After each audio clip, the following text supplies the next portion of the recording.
नमस्कार. सखी सह्याद्रीच्या आजच्या भागात मी चैताली कानेटकर आपल्या सगळ्यांचं सहर्ष स्वागत करते. मोरयाच्या गजरानं भारून टाकणारं वातावरण, प्रचंड सळसळता उत्साह आणि या उत्साहात ढोल वाजू लागतो. ढोल वाजायला लागल्यानंतर ऐकणाऱ्याच्या अंगावर रोमांच उभा राहतो आणि त्याचे पाय हे आपोआप ढोल पथकाकडे जाऊ लागतात. या ढोल पथकामध्ये सुद्धा असणाऱ्या नारी शक्तीची एक दमदार थाप या ढोलावर पडते आणि त्याच वेळेला साऱ्या वातावरणात चैतन्य निर्माण होतं. हे वातावरण कसं आहे याचा अनुभव आज तुम्हाला घ्यायची इच्छा झाली आहे ना? चला तर मग विषय पाहण्यापूर्वी आपण बघणार आहोत एक छोटीशी ध्वनिचित्रफीत. ढोल ताशाच्या तालावर गणेशाचे आगमन झाले आहे. पुरुषांची मक्तेदारी असलेल्या ढोल पथकांमध्ये अनेक महिला ढोल पथकांचा एक भाग बनत आहेत. लिंगभेदाचे अडथळे तोडून अधिकाधिक महिला ढोल वाजत स्वतःचे मनसुबे पुरे करत आहेत.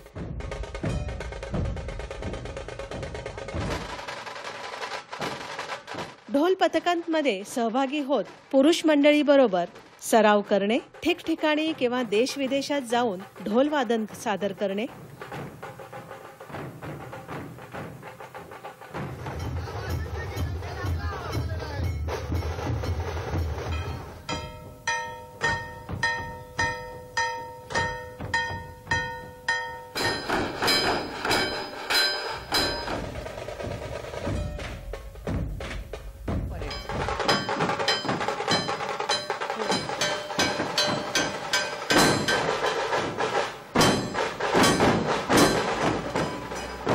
आज भेटूया अशाच दोन सखींना ज्यांनी ढोल पथकामध्ये आपला सहभाग नोंदवला आहे.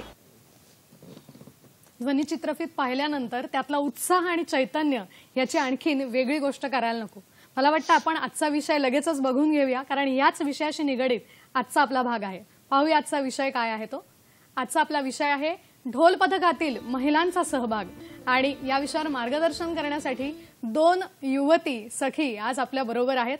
आज आपल्या बरोबर आहेत सायली शिंदे, तालमंत्र मुंबा ढोल ताशा पथक. नमस्कार सायली. नमस्कार. कार्यक्रमात तुझं खूप खूप स्वागत करते.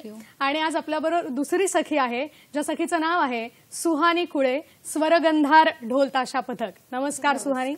तुझंही कार्यक्रमामध्ये खूप खूप स्वागत करते.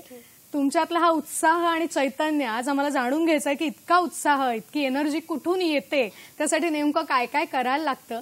तर हे सगळं मी सांगणारच आहे, पण सर्वप्रथम या दोन सखींची ओळख आपल्याला करून देते. सर्वप्रथम सायली शिंदे हिच्याबद्दल सांगायचं म्हणजे तालमंत्र मुंबा ढोलताशा पथकामध्ये ती ढोलवादक म्हणून खूप छान पद्धतीने ढोल वाजवते. त्याचबरोबर शिक्षणाच्या क्षेत्रात सुद्धा ती मागे नाहीये. BMM चेतना कॉलेज, मंथन आर्ट्स इन्स्टिट्यूट मधून डिप्लोमा इन अप्लाइड आर्ट्स तिने केलेला आहे. ग्राफिक डिझायनर म्हणून 5 वर्षांचा तिचा अनुभव आहे. सध्या पिक्सल फोक या कंपनीमध्ये ती कामाला आहे. तिला खेळाची प्रचंड आवड आहे, नाटकाची आवड आहे. अनेक सांस्कृतिक कार्यक्रमांमध्ये सुद्धा तिचा सहभाग आपल्याला दिसून येतो. सायली, पुन्हा एकदा तुझं स्वागत करते. धन्यवाद. आणि आपल्याबरोबर आपली दुसरी सखी आहे, जिचं नाव आहे सुहानी. मी मगाशी म्हटलं तसं तिच्या पण ओळख करून घेऊया. स्वरगंधार ढोल ताशा पथकातली ढोलवादक. वय वर्ष 16, पण उत्साह प्रचंड. 12वीत असून ती भवन्स कॉलेज अंधेरी येथे शिकत आहे. इयत्ता 6वी पासून ती या ढोल पथकामध्ये सहभागी आहे. अनेक सांस्कृतिक कार्यक्रमात तिचा सहभाग आहे. ती उत्तम नृत्य सुद्धा करते. तेव्हा आज ढोल पथकातील महिलांचा सहभाग या विषयावर आपण बोलणार आहोत आणि मला वाटतं वेळ न घालवता आपण लगेचच या कार्यक्रमाला सुरुवात करूया. सर्वप्रथम मला सायलीकडे यायचंय. सायली, काम करत असताना हे ढोल पथक आणि त्यातला सहभाग तुझा आहे, तर मला नेमकी सुरुवात इथून करायची आहे की ढोल वादनाला साधारण सुरुवात कधी झाली आणि कुठे झाली? किती वर्षांची याला परंपरा लाभली आहे, काय सांगशील? तर ढोल ताशा हे आपलं पारंपरिक वाद्य आहे. पुण्यातील मावळ प्रांतामध्ये जी ग्रामदेवतेची जत्रा असते त्याच्यामध्ये माऊळी ढोल आणि लेझिमचे नृत्य केले जायचे आणि जी परंपरा अजूनही चालू आहे. हीच परंपरा डॉक्टर आप्पासाहेब पेंडसे यांनी चालू ठेवण्यासाठी पुण्यामध्ये जे ज्ञानप्रबोधिनी प्रशाळा आहे तिथे चालू केली. काही विद्यार्थ्यांसोबत हे पथक चालू केलं त्यांनी आणि 1975 साली त्यांनी महिलांचंही पथक चालू केलं ज्ञानप्रबोधिनी प्रशाळेमध्येच.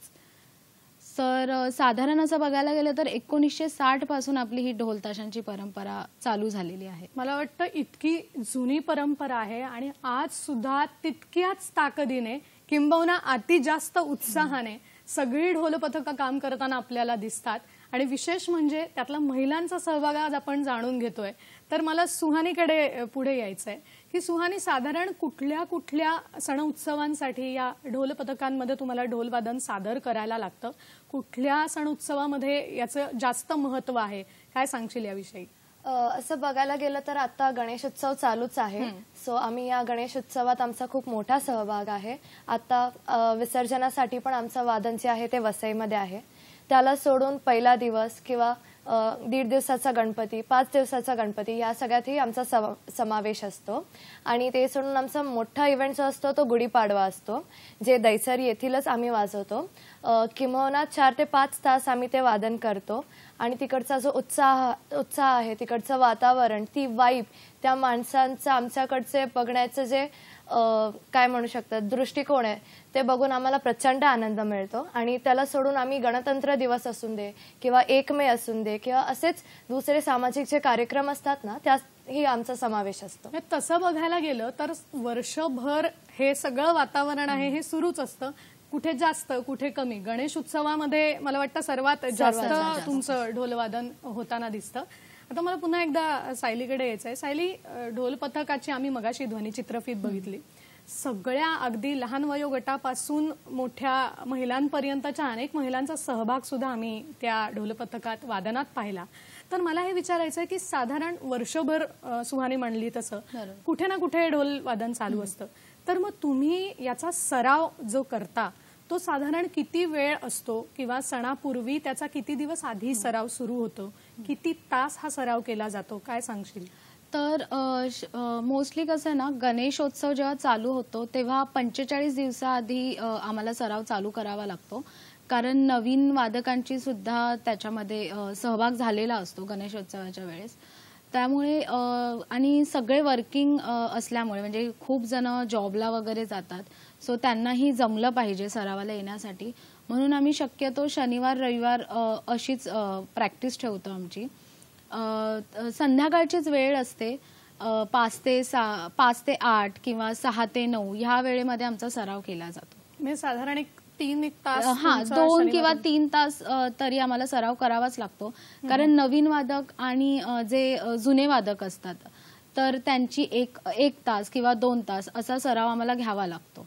बरोबर. आणि मग मला असं विचारायचं आहे की रात्री तू म्हणलीस तसं की उशिरा जर एखाद्या वेळेला प्रॅक्टिस चालली किंवा रात्री जायला उशीर झाला तर त्या पथकात असणाऱ्या महिलांच्या सुरक्षिततेची तुम्ही कशी काळजी घेता? जे आमचे ढोल प्रमुख आहेत त्यांची ते पूर्ण त्याची जबाबदारी घेतात. म्हणजे समजा आता प्रॅक्टिस होईपर्यंत एक संध्याकाळ अंधार पडलेला असतो, त्यामुळे ते घरी पोहोचेपर्यंत पथक प्रमुख त्याची काळजी घेतात. व्हॉट्सअपचे आमचे ग्रुप आहेत, मुलींचा आमचा व्हॉट्सअपचा वेगळा ग्रुप आहे, त्याच्यावर सगळ्या मुली घरी पोहोचल्यावर मेसेज करतात की आम्ही घरी व्यवस्थित पोहोचलो आहोत. मग ते रिक्षाने काही जणी जातात किंवा काही जणी आपल्या गाड्या घेऊन येतात, स्कूटी वगैरे.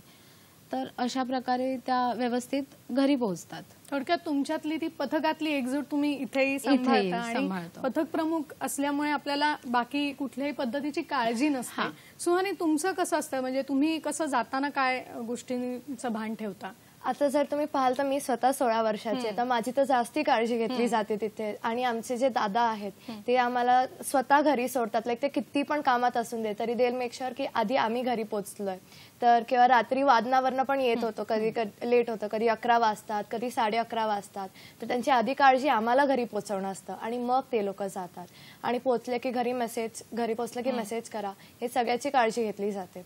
जेवण आम्हाला दिलं जातं स्वतःहून, किंवा जर काही मेडिकल मदत लागली तरी पण ते आमच्यासाठी नेहमी खंबीरपणे उभे असतात.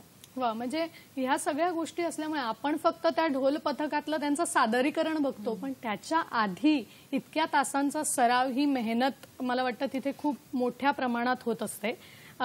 सायली, मला विचारायचंय, तू मगाशी म्हणलीस तसं की बऱ्याच महिला आहेत की ज्या नोकरी सांभाळून ढोल पथकाचा हा सराव करतात. तर मग एखाद्या वेळेला सरावासाठी त्यांना यायला जमलं नाही तर त्यांच्यासाठी तुम्ही वेगळे काही वेळ ठेवता का, किंवा साधारण हे सराव कुठे होतात? कारण एवढ्या पथकाचं इतकं मोठं फॉर्मेशन, मग त्याच्यासाठी तुम्ही कुठली निवड करता? तर सराव आम्ही 2 पद्धतीने करतो. एक ढोल बांधून केली जाते, कारण वादनाच्या वेळेस ढोल हा बांधावाच लागतो किंवा ताशा बांधावा लागतो. आणि एक सराव आम्ही असा करतो की बसून मांडीवर प्रॅक्टिस केली जाते. अच्छा. अशा प्रकारे आमचे 2 सराव होतात. आणि खरं तर आता मुंबईमध्ये बघायला गेलं तर सरावासाठी आम्हाला जागा शोधावी लागते, कारण खूप अडचणी येतात त्याच्यामध्ये सुद्धा. सगळेच जण समजून घेणारे नसतात. बऱ्याच जणांना ढोल आणि ताशाचा त्रास सुद्धा होतो, आवाजाचा. त्यामुळे ते सगळं आम्हाला ऍडजस्ट करून आम्हाला सराव करावा लागतो. आणि ज्या वादकांना नाही जमत यायला, कारण कधी कधी विकेंडलाही त्यांना काम करावं लागतं, त्यामुळे ते जी पुढची प्रॅक्टिस असते, जो पुढचा सराव असतो, त्यावेळेस ते ओव्हरकम तेवढं करू शकतात. म्हणजे तेवढं त्यांच्यावर जास्त लक्ष दिलं जातं पुढच्या प्रॅक्टिसला. बरोबर. तू म्हणालीस की मांडीवर तुम्ही घेऊन प्रॅक्टिस करता, तर तो काय प्रकार आहे?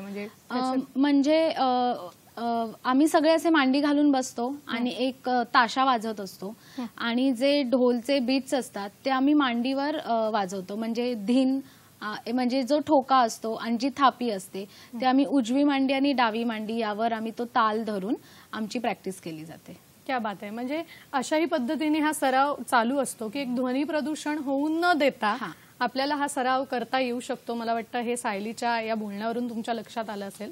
आता मला सुहानीकडे यायचंय. सुहानी, वय वर्ष 16 आणि प्रचंड उत्साह. तर मला असं विचारायचं आहे की इतका वजनाचा ढोल, मी आता त्या मुद्द्याकडे येणार आहे हळूहळू, पण या वजनाचा ढोल हातात घेऊन तो वाजवणं आणि तो 2-2, 3-3, कधी कधी 4-4 तास सलग वाजवणं, तर याच्यासाठी ताकद तर लागणारच. तर साधारण आहारात तुम्ही काही बदल करता का, किंवा आहार कसा त्या सरावाच्या काळात तुम्ही मेंटेन करता, काय सांगशील? खरं तर बघायला गेलं तर आहारात काही बदल करायची गरज नाही. जर मनात जिद्द असेल, जर आपल्याला स्वतःहून करायची ती आस असेल, तर मग ह्या सगळ्याची गरज पडत नाही. आणि जर तुम्ही बघितलात ना, तुम्ही एकदा कमरेवर ढोल बांधलात, तुमच्या हातात तो तिपूर आला, ती ताशाची कत्री वाजली की हे सगळं लक्षात नाही राहत. कितीही ऊन असून दे, कितीही पाऊस असून दे, ती एक लत आहे. ती तुम्हाला एकदा लागली ना की बाकी काहीच बघावं लागत नाही. आम्ही लिटरली खल्लन असेल, काही पण असेल, तरी पण जेव्हा ढोल हातात येतो ना तेव्हा ते काही लक्षातच राहत नाही आपल्याला. सो आहारात काय बदल करायची गरज नाही. आणि आमच्याकडे असे खूप लोक आहेत, काही हेल्दी पण आहेत, काही एवढे नसतील, बट जेव्हा एकसाथ येतो, जेव्हा ते वातावरण निर्माण होतं ना, तेव्हा या सगळ्यावर दुर्लक्ष होतं आपोआपच. हे मात्र खरंय. फक्त आहाराची आपल्याला काळजी पण घ्यायची, आणि मला वाटतं त्याच्याकडे आपण येऊया पुढे. फक्त वेळ झाली एका छोट्याशा विश्रांतीची. कुठेही जाऊ नका, लगेचच परत येतोय. पाहत रहा सखी सह्याद्री.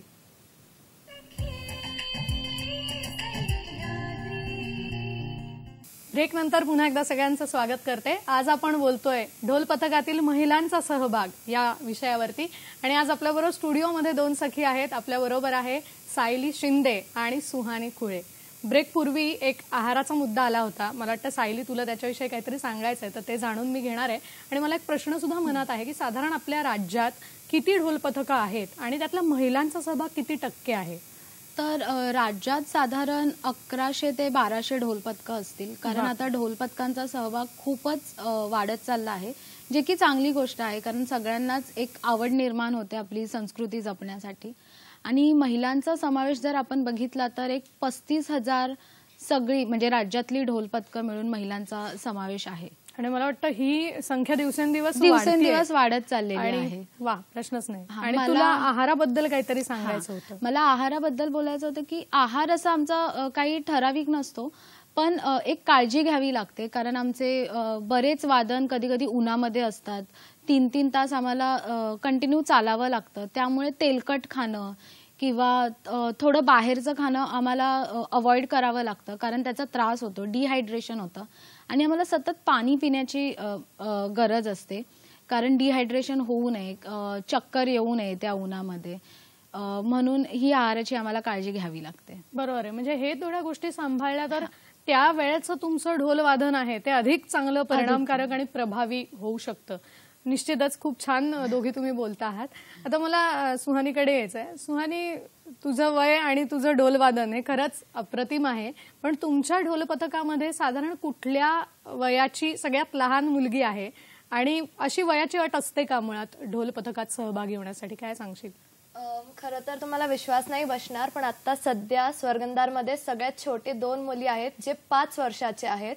आणि सगळ्यात मोठे जे आहेत ते हेमाजी नावाचे आहेत, ते 55 इयर्सचे आहेत. तर तुम्ही बघायला गेलं तर वय जसं इंग्लिशमध्ये म्हणतो age is just a number, तसं इथे पण ते लागू पडतं. कारण की ते तेवढ्याच जोमाने, तेवढ्याच जिद्दने आम्ही जेवढे तास वाजवतो तेवढाच तास ते पण वाजवतात, तेवढ्याच आनंदाने ते वाजवतात. तर वय किंवा तुमचं जात किंवा लिंग ह्याच्याने काही फरक पडत नाही. आमचे जे ढोल ताशा पथकचे जे दार आहेत ते सगळ्यांसाठी कायमच उघडे असतात. क्या बात आहे. मला वाटतं समानतेचा एक संदेश या ढोल पथकाच्या माध्यमातून आपल्याला मिळतो आणि ह्या देण्याचं ते काम करतायत. सुहानी, तू 6वीत असताना ढोल वाजवायला सुरुवात केलीस असं मी परिचयात सांगितलंस.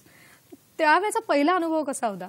ऍक्च्युली तेव्हा झालं असं होतं की गुढीपाडवा होता आणि मी तेव्हा पहिल्यांदाच वाजवत होती. तर आम्हाला लगेच नव्हतं मिळणार. आधी जे सिनियर्स असतात, जे आधीपासून एक्सपिरियन्स वाले आहेत, ते वाजवणार होते. तर मग मी लहान असल्यामुळे माझ्यात तो एक्साइटमेंट होता वाजवायचा, पण ते हळूहळू दमत गेलं बिकॉज ते ऊन होतं. तर एक पॉईंट असा आलेला की मला घरी जायचं होतं. बट माझे जे तिकडचे दादा आहेत, आमचा पथक प्रमुख आहे किंवा बाकीचे जे माझ्यापेक्षा वयाने मोठे होते, त्यांनी मला समजवलं की असं नसतं. आणि मग नंतर जेव्हा आमचा वेळ आला तेव्हा मी बांधला. आणि तेव्हा जेव्हा ते वातावरण जे आहे ना, तेव्हा इतकं ते असं रमून जाणारं होतं की मी सगळं विसरून गेली की अरे एवढा वेळ असं झालेलं किंवा मी नाराज होती. आणि तेव्हा जे अप्रिसिएशन मिळालं लोकांकडनं की अरे वा, ही एवढी लहान असून ती एवढ्या आनंदाने वाजवते, त्याच्याने ते सगळं काही असं राहिलंच नाही. त्याच्याने तो आनंद अजून वाढला, ती एक्साइटमेंट अजून वाढली की नाही, मी हे करू शकते. कारण की पहिल्यांदा जेव्हा मी प्रॅक्टिस सरावाला गेलेली तेव्हा मी ढोल बांधलेला, तेव्हा मला वाटलेलं की अरे हे माझ्याने नाही होणार. पण हळूहळू जशी मी सवय करत गेली, जसं की मी सरावाला अटेंड करत गेली, तेव्हा मला जाणून घेतलं की असं नाहीये. ते सगळं माझ्या मनात होतं. ते जेव्हा निघून गेली, ती भीती जेव्हा निघून गेली, तेव्हा आता मी जिथे आहे तिथे येऊन पोहोचली. नक्कीच. मला वाटतं तेव्हा जर तू गेली असतीस तर तू आज इथे बोलू नसती शकलीस. तर हे जे संयम आहे, तुला मला वाटतं ते संयम त्यांनी शिकवला की आपल्याला जायचं नाहीये, आपल्याला ढोल वाजवायचा आहे. तर अशाही गोष्टी या ढोल पथकाच्या वादनातून आपल्याला शिकता येतात. क्या बात आहे, मस्त. सायली, मला असं विचारायचं आहे की महिलांसाठी ढोल जे बनवले जातात ते बनवताना काही वेगळी गोष्टीचं भान ठेवलं जातं का? किंवा साधारण त्या ढोलाचं वजन हे किती असतं? कारण तो कमरेवर घेऊन आपल्याला पेलायचा आहे, वाजवायचा आहे, तर काय किती वजनी ढोल असतात? तर महिलांसाठी विशेषतः असा वेगळ्या प्रकारचा ढोल बनवला नाही जात. म्हणजे मुलांसाठी हा ढोल समानच बनवला जातो. फरक एवढा असतो की जो ढोल असतो, म्हणजे त्याची जी साईज असते, आम्ही त्याला टाकी म्हणतो, त्याच्यामध्ये व्हेरिएशन्स असतात. तर विशेषतः महिलांना 23ची टाकी, 25ची टाकी अशी दिली जाते. आणि जर अगदीच चांगली अशी वादक असेल तिला 27ची टाकी दिली जाते. वजन साधारण 10 किलो 12 किलो असतं ढोलचं. त्या इंचेसवर डिपेंड असतं त्याचं वजन. आणि दुसरं ताशावादनही या महिला करतात. तर मग त्या ताशाचं वजन साधारण किती असतं किंवा त्याचं काही त्याला पेलायला कष्ट लागतात? ताशा सुद्धा आपण कमरेला बांधूनच त्याचं वादन करतो. नक्कीच ताशाचं वजन ढोलपेक्षा जरा कमीच असतं. त्यामुळे एक साधारण 1 किंवा 2 किलो असू शकेल त्याचं वजन. म्हणजे साधारण हे एवढं वजन पेलायचं सामर्थ्य त्यावेळेला आपल्यात असायला हवं. उत्साह असला तरी चालेल, पण ते सुद्धा आपल्याला करता आलं पाहिजे, जेणेकरून अधिक सोप्या पद्धतीने आपण ढोल वाजवू शकू. सुहानी, तुझ्याकडे येते परत.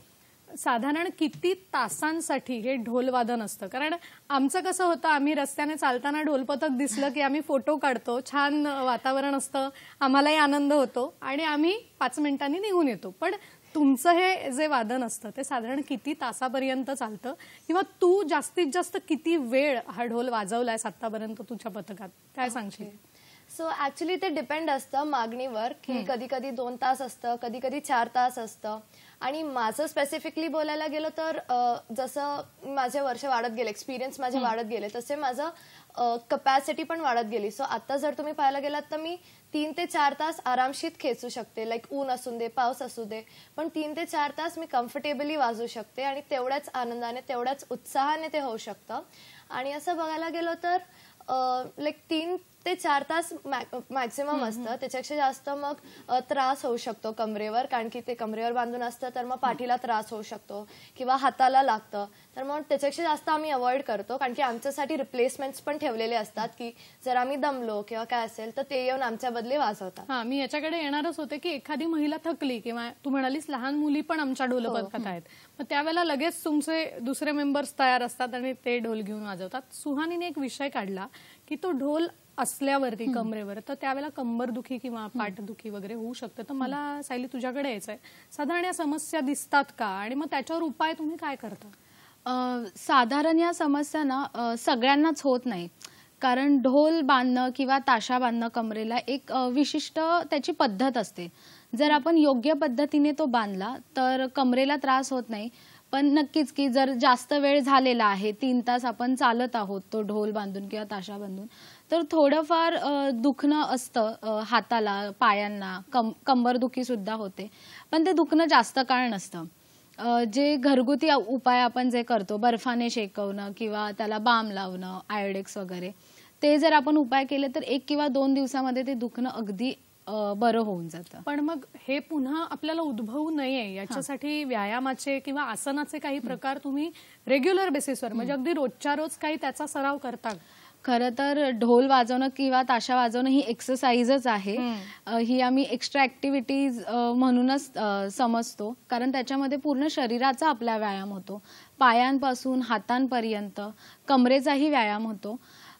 त्याच्यामुळे जे वादनाला म्हणजे जेव्हा आमची प्रॅक्टिस असते, जेव्हा सराव असतो, तेव्हा आम्ही त्याची दखल घेतो की अगदीच नवीन वादकांना किंवा सिनियर्सलाही वादनाच्या वेळेसच ढोल देणं जर दिलं आपण त्यांना तर ते अवघड होऊन जाईल, त्यांना तेवढं जमणार नाही. म्हणून वादनालाच आम्ही 1 तास किंवा 1.5 तास त्या जी नवीन वादक आहेत त्यांना आम्ही ढोल बांधायचा सराव तेव्हापासूनच आम्ही देतो. म्हणजे थोडक्यात जर शिस्तबद्ध पद्धतीने तुम्ही सांगतायत तसं आणि पद्धतशीररित्या जर आपण ढोल वाजवला तर या समस्या आपल्याला तितक्या जाणवणार नाही. तर ही काळजी आपल्याला घ्यायला पाहिजे. सुहानी, परत एकदा तुझ्याकडे येते. मगाशी तू म्हणलीस की सलग इतका तुम्ही ढोल वाजवता, तर मला मनात हे तुला विचारायचं आहे की साधारण हे ढोल तुम्ही जे वाजवता तर त्यावेळेला एखादी सखी दमली तर तुमच्याकडे रिप्लेसमेंट असते, पण असं कधी झालंय का की आता मला ढोल वाजवता येत नाहीये, किंवा लोकांकडून कशा प्रतिक्रिया याच्या तुला ऐकता येतात? लहान मुलगीचं ढोल वाजवत असेल तर काय साधारण प्रतिक्रिया येते? नेगेटिव्ह कमेंट्स पण असतात आणि पॉझिटिव्ह कमेंट्स पण असतात. मला तर किती लोक बोललेत की अरे तू मुलगी आहेस, तू हे ढोल नाही वाजवलं पाहिजे, ह्याच्याने तुझी कंबर दुखेल, पुढे जाऊन तुला त्रास होईल. पण मी शिकली आहे त्याला इग्नोर करणं, कारण की मला त्याच्यातनं आनंद मिळतो आणि त्याच्यापेक्षा इम्पॉर्टंट काहीच नाही. आणि मी हे बाप्पासाठी करते, तर तो जर आनंदात आहे तर मी सुद्धा आनंदात आहे. आणि चांगले पण कमेंट्स मिळतात की अरे किती एनर्जी आहे तुमच्यात, तुम्ही किती हसून वाजवतात, किंवा तुम्हाला जरी पण ते दुखत असेल तुम्ही ते तुमच्या चेहऱ्यावर दिसू देत नाहीत. तर याच्याने असं मन एकदम भरून येतं की अरे आपल्याला लोकांची पण किती साथ मिळते. आणि राहिला प्रश्न महिलांचा, तर जर तुम्ही बघायला गेलात की ढोल सोडून बाकीच्या पण क्षेत्रात महिला आता मागे नाही राहिल्यात. तर ढोलमध्ये आम्ही ते अजून हायलाइट करून दाखवायचा प्रयत्न करतो की तो एक मुलगा असू दे, मुलगी असू दे, लहान मोठं काही पण असू दे, ते सगळे त्याच एनर्जीने वाजवतात. नाही फरक पडत की तुम्ही किती वयाचे असू दे किंवा तुमचं वजन किती आहे. जर तुम्ही मनाने जिद्दाने जर ते करत असाल तर ते तुमच्यानी होऊ शकतं. तर महिला जे आहेत ते स्पेशली आमच्या इकडे कसं असतं की 3 लाईन आम्ही बनवतो.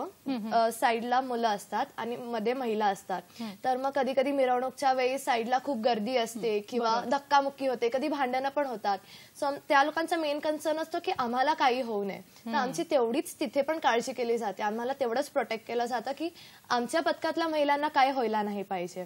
तर मग तसं सगळी काळजी आमच्यासाठी घेतली जाते. किंवा कोण दमलं, कोणाला चक्कर आली की अजून काहीही असेल तर आम्हाला इलेक्ट्रॉल दिलं जातं, पाणी लगेच पोहोचवलं जातं किंवा ढोल आमच्यासाठी 5 मिनिटं उचलले जातात की तेवढं शरीराला आराम मिळून दे. तर अशी सगळी काळजी घेऊनच आम्ही पुढे जातो. आणि महिलांसाठी एक स्पेशली आम्ही ठेवलंय की जर तुम्हाला रशी लागत असेल, कारण की रशी बांधतो आम्ही, तर तुम्ही ओढणी बांधू शकता ज्याच्यामुळे त्याचे जे मार्क्स आहेत ते येणार नाहीत किंवा जास्त वेळ जर वाजवायचं असेल तर ते दुखणार नाही. सो हे सगळं सराव करून, हे सगळ्याची विचार करूनच आम्ही हे घेऊन पुढे जातोय.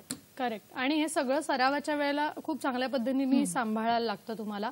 तर फार हे महत्वाचं तिने सांगितलं. इव्हन तिने फॉर्मेशनच्या वेळेला सांगितलं की बाजूच्या ज्या 2 रांगा असतात तर तिथे मुलं ढोल वाजवतात आणि मधली रांग विशेषतः जिथे मुलींचा सहभाग जास्त असतो अशा पद्धतीने हे केलं जातं.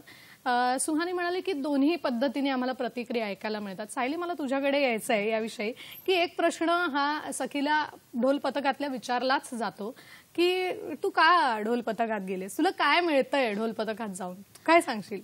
हा प्रश्न खरं तर खूपच कॉमन आहे. म्हणजे ज्यांना ज्यांना आधी तर आता तर सगळ्यांनाच माहिती आहे की मी ढोल वाजवते, पण ज्यांना ज्यांना कळतं आता सुद्धा की मी ढोल वाजवते तेव्हा काय मिळतं तुम्हाला ढोल वाजवून, याचं उत्तर मला खरंच आज द्यायचं होतं. ढोल वाजवून जितका आनंद मिळतो, जे आपल्या नेहमीच्या आयुष्यामध्ये जे आपले टेन्शन्स असतात, काही आपल्याला प्रेशर असतो, कामाचा वर्कलोड असतो, एकदा कमरेला ढोल बांधला किंवा ताशा बांधला, कसलंही भान राहत नाही आपल्याला, आपल्या डोक्यामध्ये कसलेही विचार येत नाहीत, आम्ही त्यामध्ये रमलेलो असतो पूर्णपणे. आणि ढोल पथक हे फक्त एक ग्रुप नाही आहे. प्रत्येक जर तुम्ही ढोल पथक बनाल तर हे आमचं परिवारच आहे, एक आमचं वेगळं कुटुंब तयार झालेलं असतं.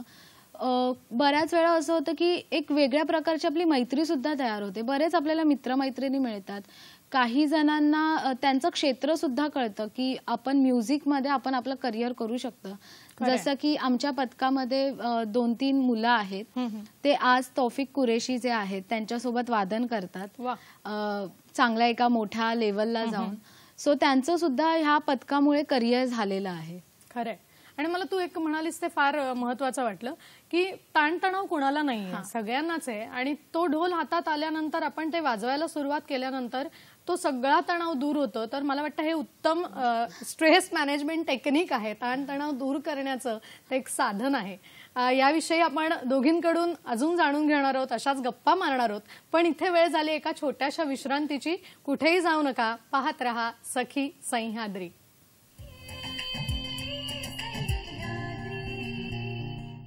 ब्रेक नंतर पुन्हा एकदा सगळ्यांचं स्वागत करते. आज आपण बोलतोय ढोल पथकातील महिलांचा सहभाग या विषयावर आणि आपल्याशी छान मनमोकळ्या गप्पा मारतायत सायली शिंदे आणि सुहानी खुळे. ब्रेकपूर्वी खूप छान माहिती आपल्याला त्यांच्याकडून कळली. मला तर सुहानी तुझ्याकडे यायचं आहे की तुमचे वर्षभर हे ढोलवादनाचे कार्यक्रम सुरूच असतात आणि त्यातून तुम्हाला जे काही मानधन मिळतं तर त्याचा विनियोग चांगल्या पद्धतीने मंडळ कसा करतं? तर मानधन जे आम्हाला मिळतं ते 2 प्रकारे वाटलं जातं. एक तर जे आमचे ट्रॅव्हलिंग एक्सपेन्सेस, जो तिथे जाण्याचा खर्च असेल त्याच्यात, किंवा आम्हाला जे जेवण प्रोव्हाइड केलं जातं वादनानंतरचं, किंवा जर ढोल फुटला असेल, लाईक ढोलला जो पान असतो तो फुटतो, तर त्याच्यासाठी नवीन पान किंवा ताशा किंवा ध्वजचे वस्त्र या सगळ्यासाठी जे पैसे लागतात ते ह्यातनंच गेले जातात.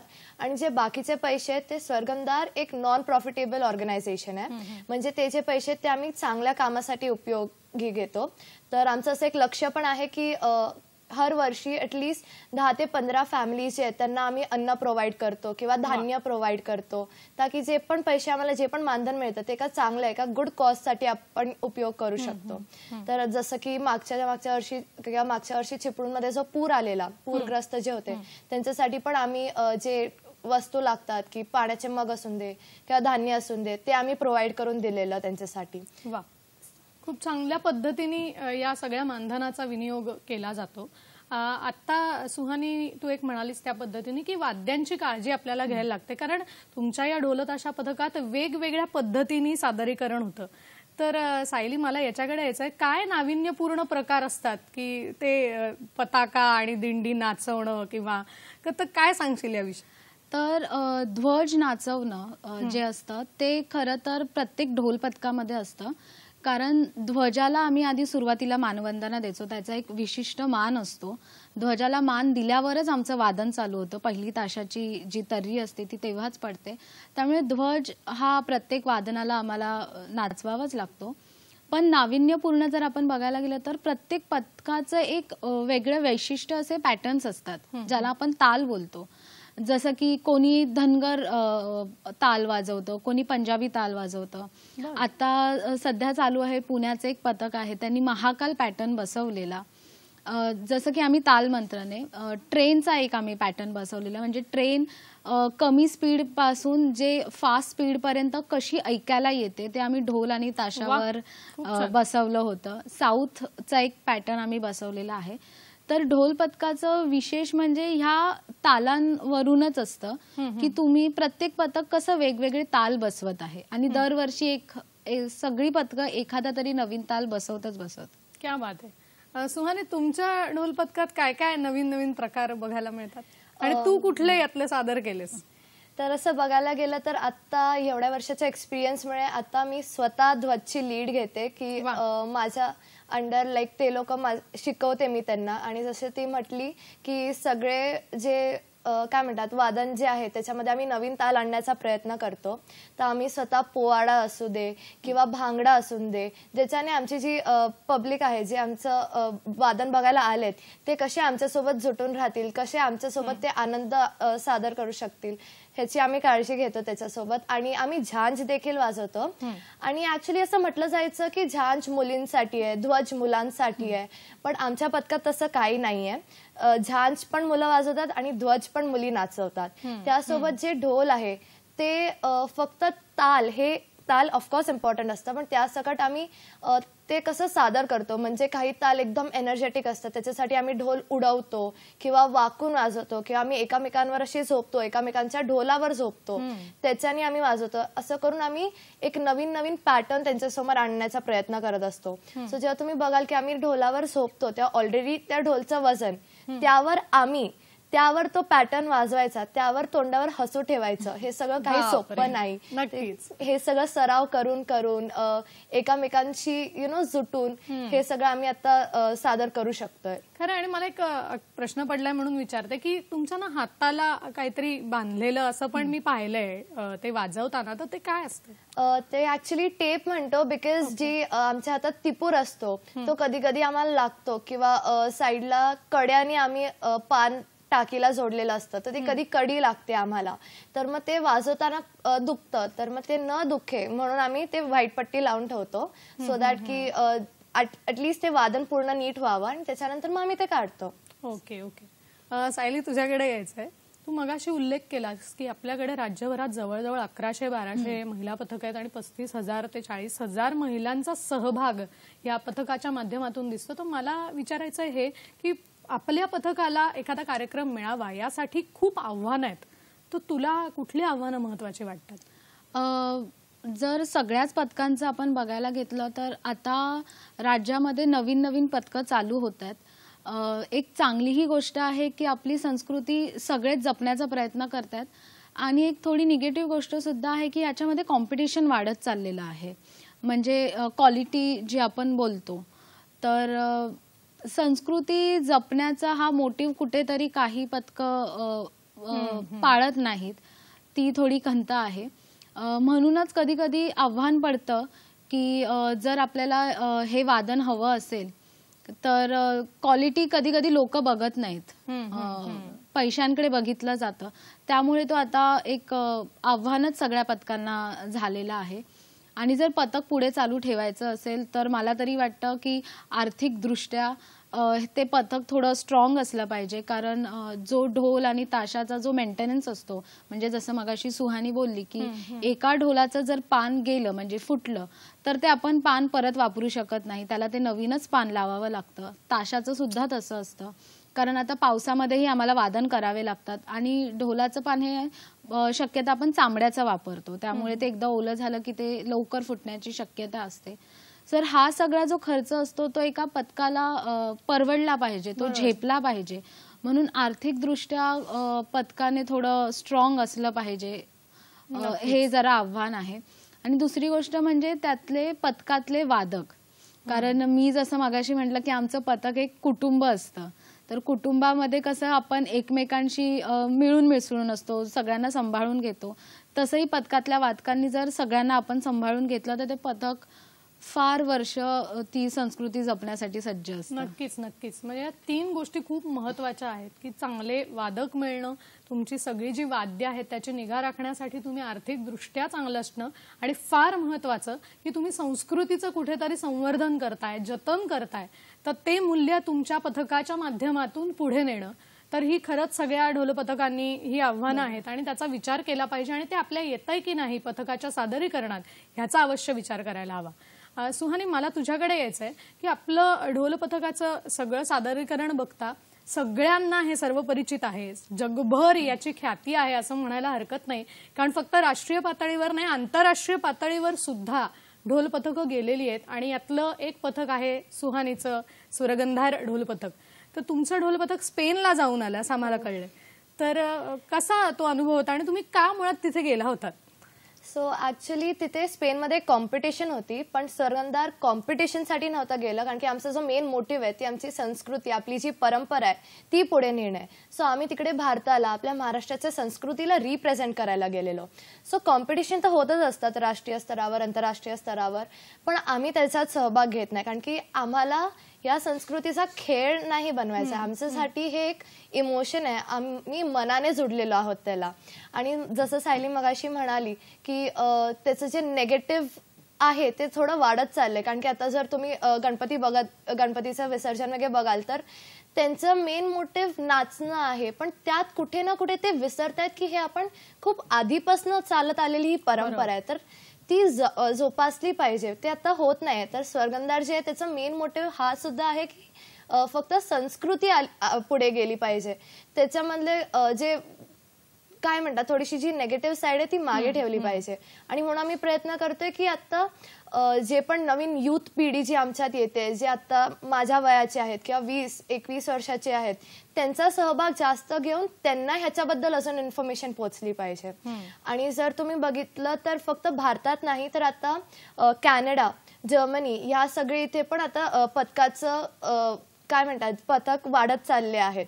आणि हे बघून मला फारच आनंद होतोय की ही जी आपली संस्कृती आहे ती 7 समुद्र पार पोहोचली आहे. नक्कीच नक्कीच. सायली, तुझं याच्यावर काय म्हणणं आहे की साधारण राष्ट्रीय पातळी किंवा आंतरराष्ट्रीय पातळीवर पथकाला जायचं असेल तर अशा स्पर्धा होतात का, आणि त्यासाठी त्यांना काय प्रयत्न करायला लागतात? स्पर्धा तर नक्कीच होतात, तर राष्ट्रीय पातळीवर किंवा आंतरराष्ट्रीय पातळीवर. पण कसं आहे की कॉम्पिटिशन आपल्याला पथकामध्ये, जसं सुहानी बोलली की एक मेन मोटिव्ह असतो की आपली परंपरा जपणं. आणि प्रत्येक म्हणजे आता सुहानीचं जे पथक आहे किंवा बाकीचे जे पथक आहेत हे आमचं एक कुटुंबच आहे, त्याच्याशी आम्ही कोणासोबत कॉम्पिटिशन नाही करायला बघत, कारण त्याच्यामुळे बरेच मग वाद होऊ शकतात किंवा थोडे आपले निगेटिव्ह पॉइंट्स जाऊ शकतात. नक्कीच. मला वाटतं ही संस्कृतीच 7 समुद्र पलीकडे मॅक्झिमम पोहोचवणं, जास्तीत जास्त लोकांना याचा प्रचार आणि प्रसार करणं हेच या ढोल पथकांचं अंतिम ध्येय आहे, लक्ष्य आहे. याच विषयावर आपण अशीच चर्चा पुढे सुरू ठेवायची आहे. फक्त वेळ झाली एका छोट्याशा विश्रांतीची. कुठेही जाऊ नका, लगेचच परत येतोय. पाहत रहा सखी सह्याद्री.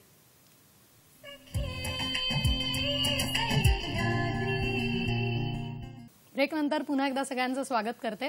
आज आपण बोलतोय ढोल पथकातील महिलांचा सहभाग या विषयावर, आणि आपल्याला मार्गदर्शन करतायत, गप्पा मारतायत आपल्याबरोबर सायली शिंदे आणि सुहानी खुळे. मला आता एका प्रश्नाकडे यायचंच आहे की तुम्ही इतक्या दोघी छान दिसताय आणि तुमची ती वेशभूषा खरंच इतकी आकर्षक आहे, प्रेरणा देणारी आहे आणि एक चैतन्य निर्माण करणारी आहे. तर सुहानी, साधारण वेशभूषा ही कशी असते आणि ती कशी ठरवली जाते, आणि वेगळ्या अशा महत्वाच्या कुठच्या सणाला तुम्ही काही वेगळी वेशभूषा करता का? तर महाराष्ट्राचा मेन असं म्हणू शकतो की आपला रंग भगवाच आहे. सो म्हणून आम्ही आमचे जे कुर्ते आहेत ते भगव्या रंगाचे आहेत आणि त्याच्यासोबत ही टोपी ज्याच्यावर स्वर्गंधार हे स्वतः लिहिलेलं आहे, ह्याला उपरणं असं म्हणतात.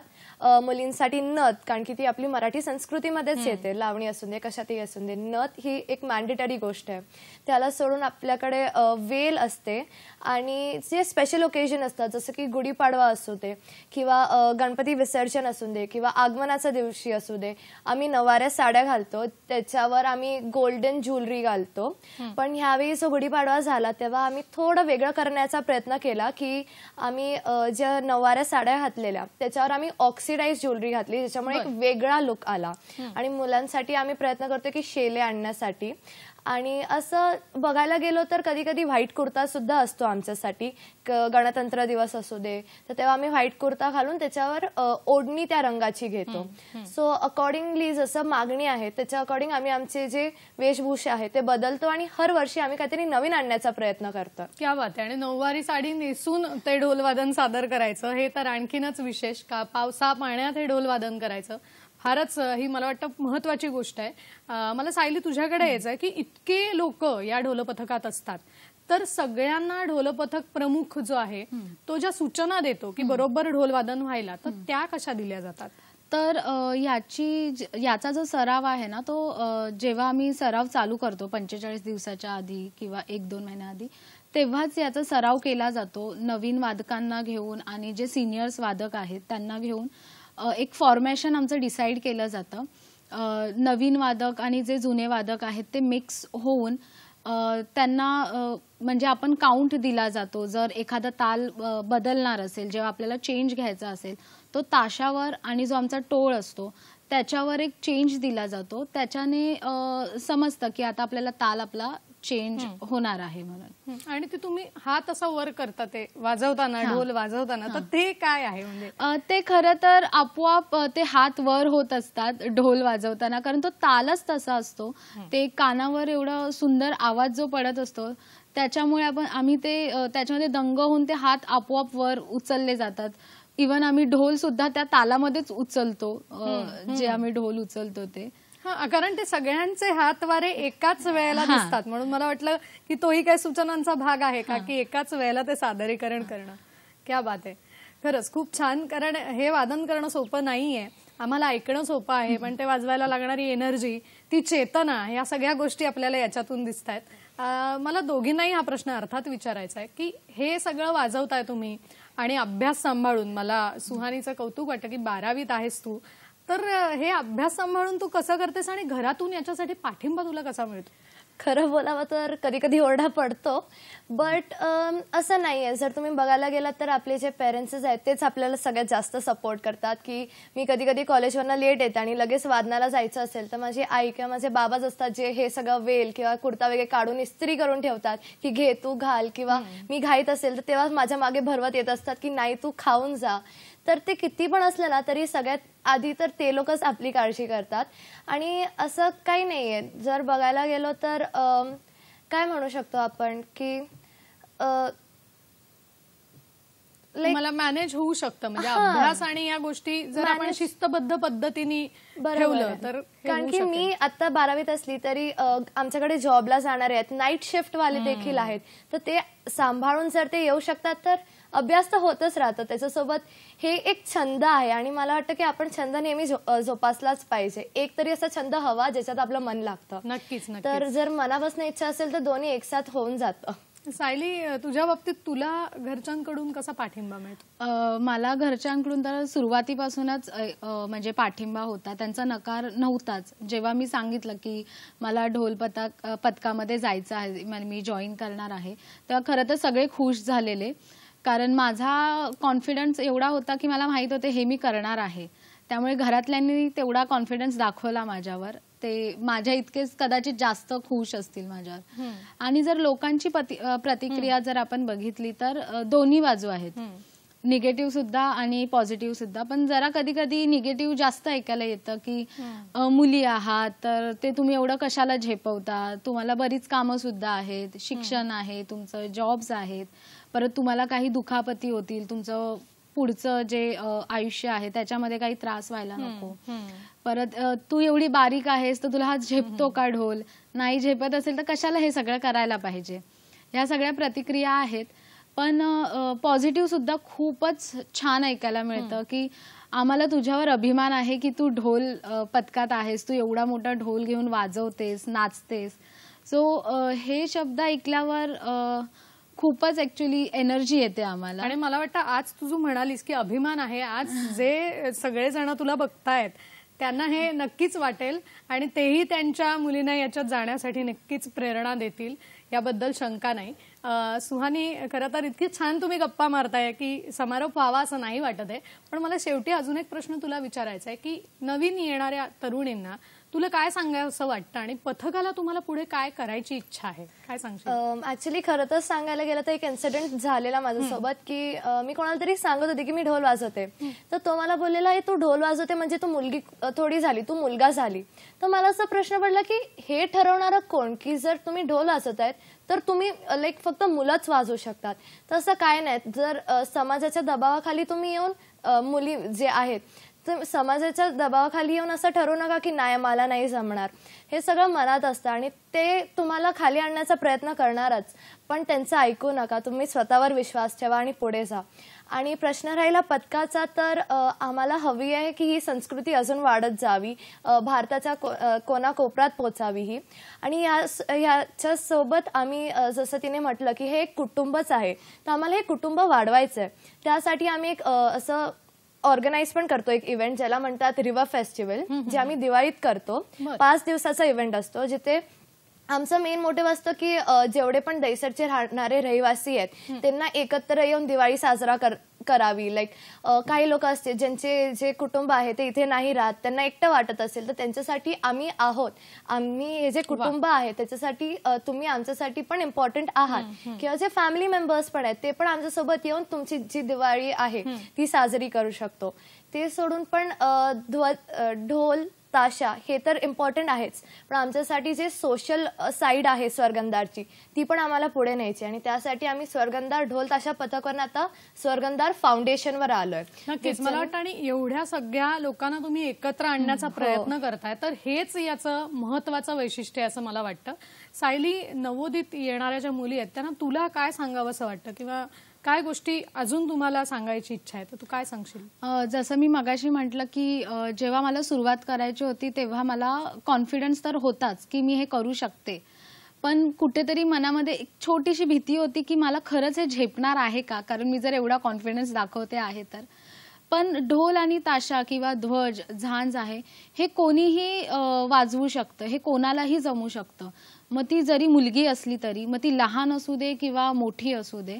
आणि जर आम्ही चांगले, आम्हाला 2 पाय आहेत, 2 हात आहेत, आम्ही जर एवढ्या उत्साहाने वाजवतो, पण आमच्यापेक्षा दुप्पट उत्साहाने काही आपल्याला वादक बघायला भेटतात की त्यांचा हातच नाहीये एक, ते तर आमच्या दुप्पट उत्साहाने वादन करतात, ध्वज नाचवतात.